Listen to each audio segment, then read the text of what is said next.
Et on continue à parler de mobilité avec la séquence du jour de notre série consacrée aux Galculturalité en SB Brabançonne. On s'intéresse au challenge mobilité, il en est à sa 4e édition. Le principe, c'est en fait de développer un projet collaboratif et multimodal autour des moyens de transport alternatifs à la voiture solo et ainsi économiser du CO2.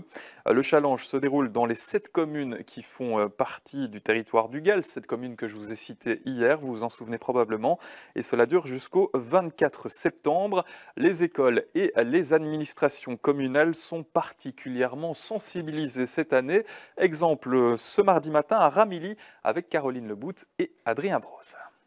À Ramilly, ce matin, il y avait des voitures, mais aussi pas mal de cyclistes et de piétons. Il y avait du challenge mobilité dans l'air. Augustin et Lucas y ont participé avec plaisir.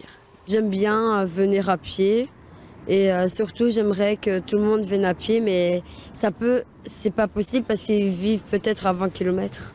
J'adore venir en vélo et ça me permet de faire des exercices et je sais pas.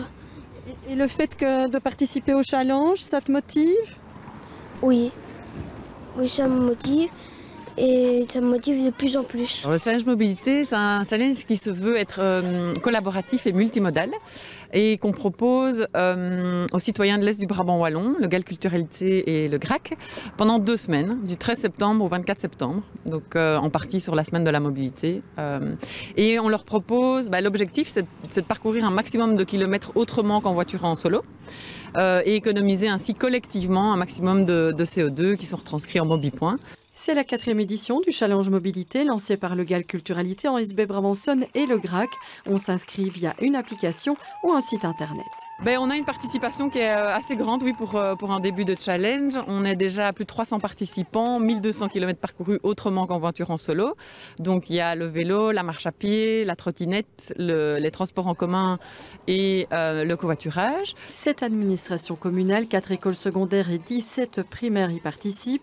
Ici à Ramilly, on a particulièrement applaudi l'effort de Grégory du service ressources humaines. J'habite donc du côté de Namur, à Belgrade, donc voilà, assez facile. Donc on rejoint très vite le Ravel jusqu'ici, qui est juste derrière. Donc voilà, c'est vraiment facile, pas de circulation. On sent la motivation, c'est un motif certain, qui font du covoiturage alors qu'ils n'en faisaient pas du tout avant. C'était assez peu discuté honnêtement et vraiment il y en a qui s'organisent entre eux pour pouvoir le faire, qui font des petits trajets en vélo. Donc oui, vraiment ça en motive beaucoup ici dans les bureaux en tout cas, oui. Comme elle passe finalement tout près de chez moi tous les matins, certains matins de la semaine, on a décidé de faire notre trajet en covoiturage, oui. Et ça, c'est grâce au challenge ou c'est quelque chose auquel vous aviez déjà pensé? On s'était déjà fait la réflexion qu'on faisait le même trajet, mais c'est le challenge qui nous a motivés à tenter le coup. On se motive les uns les autres, on s'envoie des mails, on se dit est-ce que tu as encodé ton trajet ce matin, n'oublie pas d'encoder ton télétravail. Donc c'est ça qui est motivant aussi, c'est de le faire tous ensemble.